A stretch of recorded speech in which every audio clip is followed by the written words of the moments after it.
My name is Raleigh Sadler, and I'm the executive director and founder of Let My People Go. I'm also the author of Vulnerable: Rethinking Human Trafficking. In this curriculum, you're going to learn not only what human trafficking is, but how the local church can respond to it.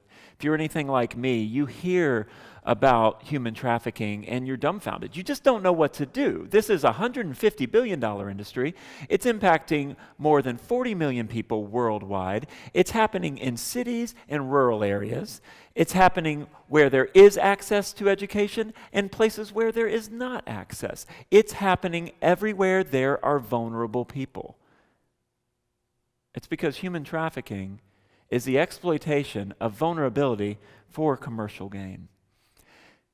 For us to care about human trafficking, we have to realize that we must care about our most vulnerable neighbors. It's those people that traffickers target. They're not going for those who are in community and are safe and protected. No, traffickers are consistently targeting those who are on the outskirts, those who are on the fringe, those who are in need of love and protection. Really reminds me of a story. One day I was getting coffee, and this was years ago now, and I remember I had pulled up to this coffee shop. I had got out of my car. I was heading up, and then I hear someone. And she was vulnerable in her own way. As you will learn from this curriculum, we all are. But she was yelling, and I could hear her yelling come from the alley, and it shook me. I didn't know what was going on. I had no playbook for this. And I see two people run out of the alley, and she comes out and she says, excuse me, help. They just took my purse. And I'm looking at it and I'm like, I don't know what to do. I froze.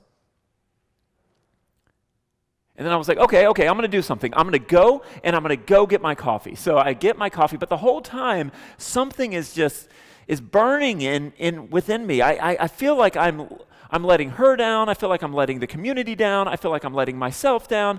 I don't feel like I'm rising to this occasion. And so as soon as I got my coffee, I jumped in my car.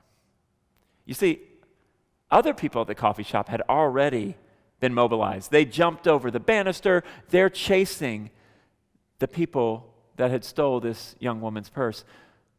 But for me, no, I didn't have a plan. I didn't have an immediate response. And so I got in my car and I did the first thing that came to mind. I was going to head off the two people that stole the purse. And I think I was going to run them over. I don't know. See, I hadn't really thought it through.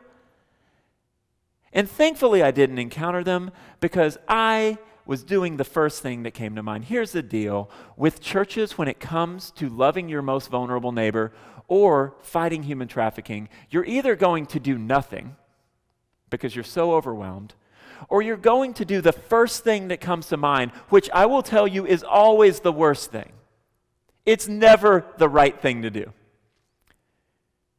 The purpose of this curriculum is to help you do something.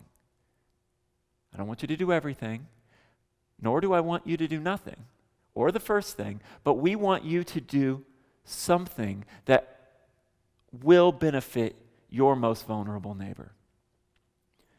As you look at this curriculum, you will see that it is designed to ultimately address human trafficking by loving those most vulnerable. Because again, human trafficking is the exploitation of vulnerability for commercial gain. And so, how can we do this in a way that is congregational and collaborative with the gospel as its motive? As you stick with us in this curriculum, you'll learn.